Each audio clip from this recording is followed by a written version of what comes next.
Om Sairam, Chapter 28 Sparrows Drawn to Shirdi. Preliminary. Sai is not infinite or limited. He dwells in all beings, from ants and insects to the god Brahma. He pervades all. Sai was well versed in the knowledge of the Vedas as well as in the science of self realization. As he was proficient in both these, he was well fitted to be the Sadguru.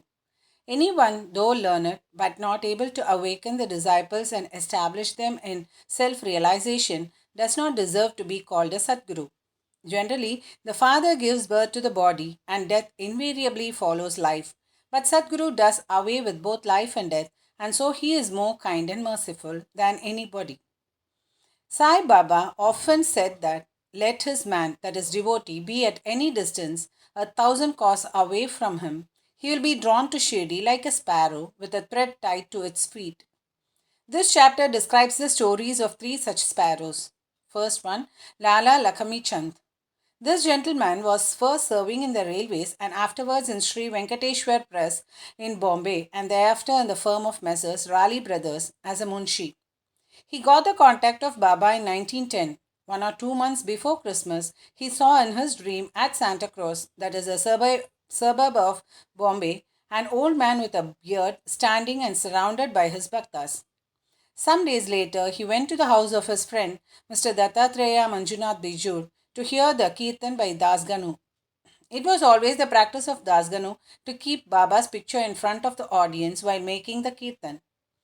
Lakshmi Chand was surprised to see that the features of the old man he saw in his dream tallied exactly with those in the picture, and thus he came to the conclusion that the old man he saw in his dream was Sai Baba himself.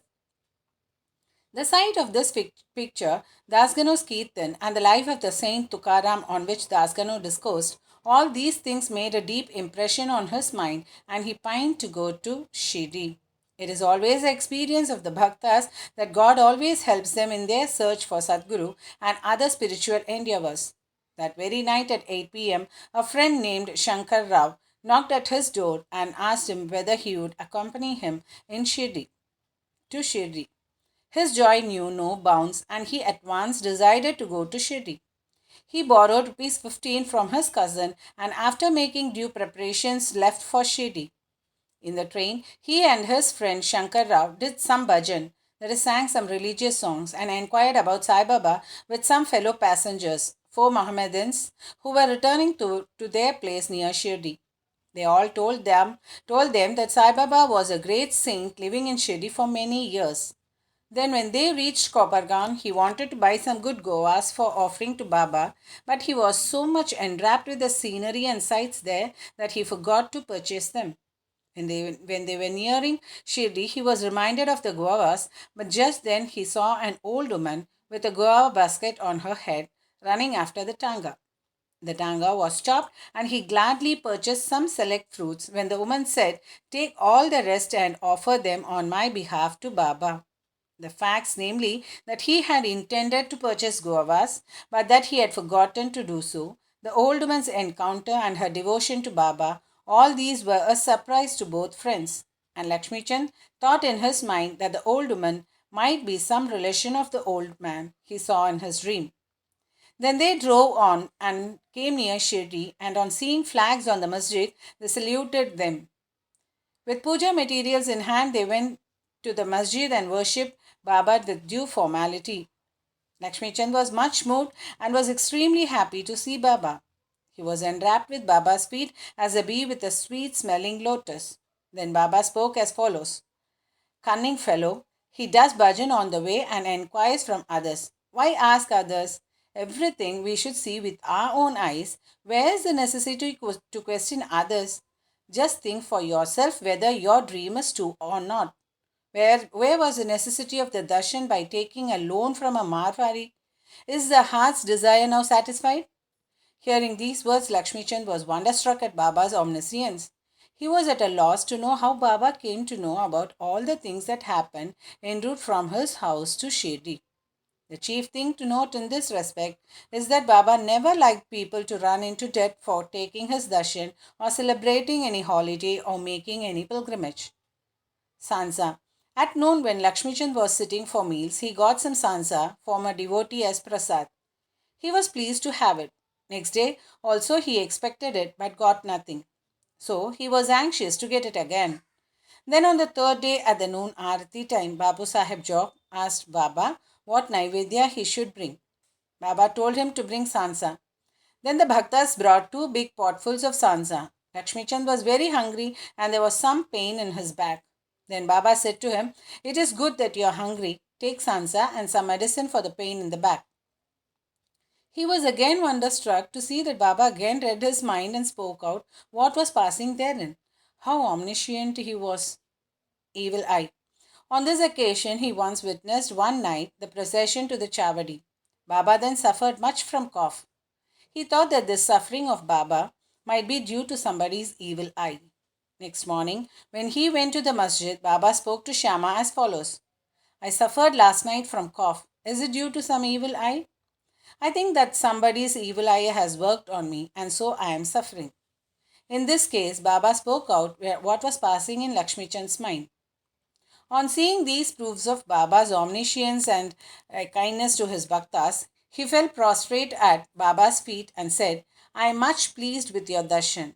Ever be kind and merciful to me and protect me always. There is no other God to me in this world except your feet.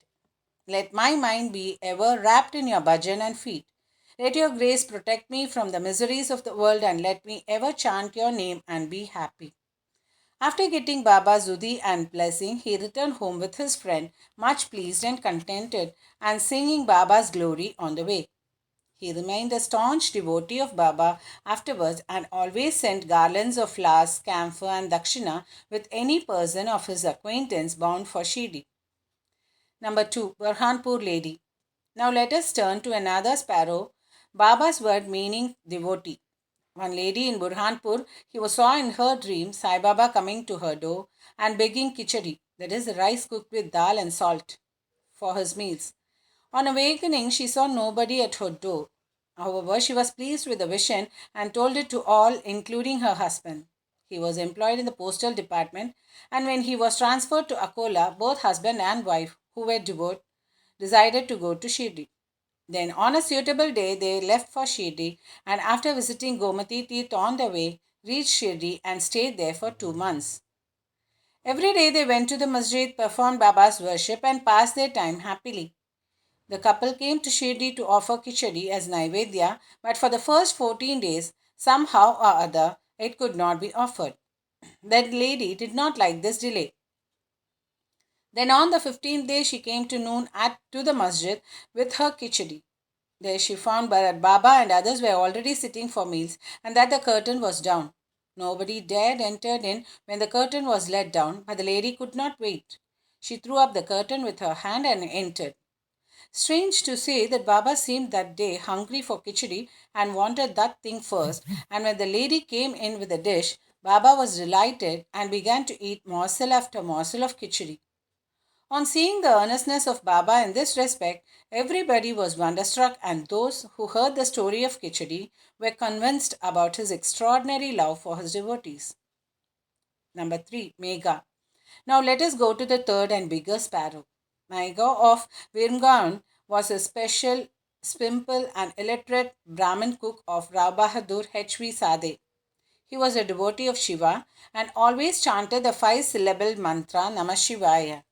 He did not know the Sandhya nor its chief mantra, the Gayatri. Rao Bahadur Sate was interested in him, got him taught the Sandhya and the Gayatri.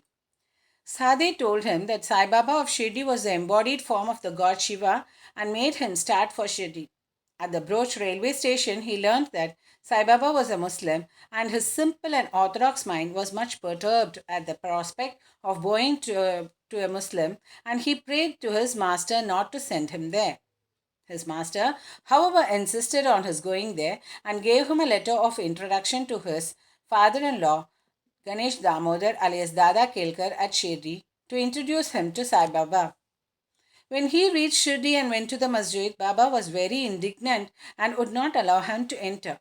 "Kick out that rascal," roared Baba, and then said to Megha, "You are a high caste Brahmin and I am a low Muslim. You will lose your caste by coming here. So get away. Hearing these words, Megha began to tremble. He was wondering as to how Baba had come to know about what was passing in his mind. He stayed there for some days, serving Baba in his own way, but was not convinced. Then he went home. After that, he went to Trambak in the Nasik district and stayed there for a year and a half. Then again he returned to Shirdi. This time, at the intercession of Dada Kelkar, he was allowed to enter the masjid and stay in Shirdi. Sai Baba's help to Megha was not through any oral instruction. He worked upon Megha internally, with the result that he was considerably changed and benefited. Then Megha began to look upon Sai Baba as an incarnation of Shiva. In order to worship Shiva, Bela leaves are required, and Megha used to go miles and miles every day to bring them and worship his Shiva, that is Baba.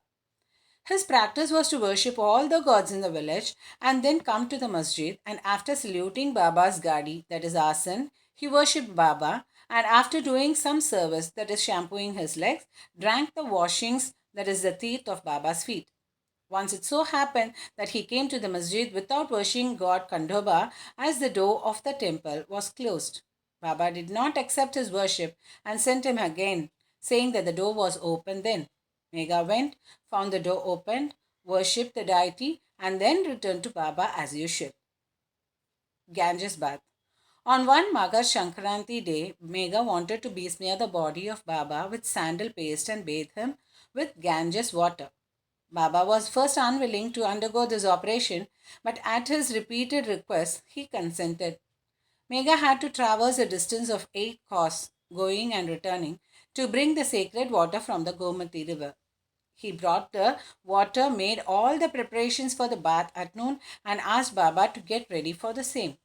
Then Baba again asked him to be freed from his bath, saying that as a fakir he had nothing to do or gain with the Ganges water.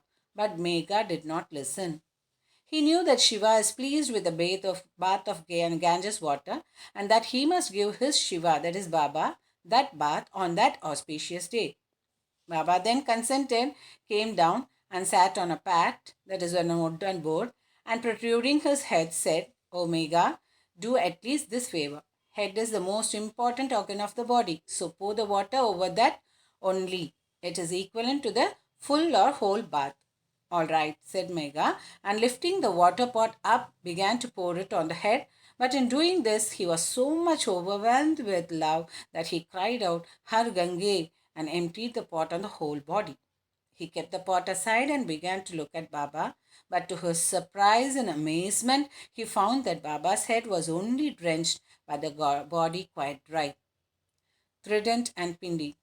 Megha worshipped Baba in two places. In the masjid, he worshipped Baba in person, and in the Vada, Baba's big picture given by Nana Sahib Chandorkar. This he did for 12 months. Then, in order to appreciate his devotion and confirm his faith, Baba gave him a vision. Early one morning, when Megha was still lying down on his bed with eyes closed but internally awake, he saw clearly Baba's form. Baba, knowing him to be awake through akshata, that is rice grains marked red with kumkum, and said, "Megha, draw a trident," and disappeared. Hearing Baba's words, he eagerly opened his eyes but did not see Baba, but saw only rice grains spread here and there. He then went to Baba, told him about the vision, and asked permission to draw trident. Baba said, "Did you not hear my words asking you to draw trident? It was no vision but direct order, and my words are always pregnant with meaning and never hollow." Megha said, "I thought you woke me up, but all the doors were closed, so I thought it was a vision." Baba rejoined, "I require no door to enter. I have no form nor any extension. I always live everywhere. I carry on as a wire puller all the actions of the man who trusts me and merges in me." Megha returned to the Vada and drew a red trident on the wall near Baba's picture. Next day, a Ramdasi Bhakta came from Pune, saluted Baba, and offered him Pindi, that is an image of Shiva. At this time, Megha also turned up there. Baba said to him, "See, Shankar has come. Protect him now." Megha was surprised to see Pindi following Trident immediately. Then also in the Vada, Kaka Sahib Dikshit was standing with a towel in his head after having taken his bath and was remembering Sai when he saw a pindi before his mental vision. While he was wondering about this, Megha came and showed him the pindi presented to him by Baba. Dikshit was very happy to know that the pindi exactly tallied with the one he saw a few minutes before in his vision. In a few days after the drawing of the trident was complete, Baba installed the pindi near the big picture which Megha was worshipping. The worship of Shiva was dear to Megha, and by arranging the drawing of the trident and the installation of the pindi, Baba confirmed his faith therein. After continuous service of Baba for many years, doing regular worship and arati every noon and evening, Megha passed away in 1912. Then Baba passed his hands over his corpse and said, "This was a true devotee of mine." Baba also ordered that at his own expense the usual funeral dinner should be given to the Brahmins, and this order was carried out by Kaka Sahib Dikshit. Bow to Sri Sai, peace be to all. Om Sai Ram.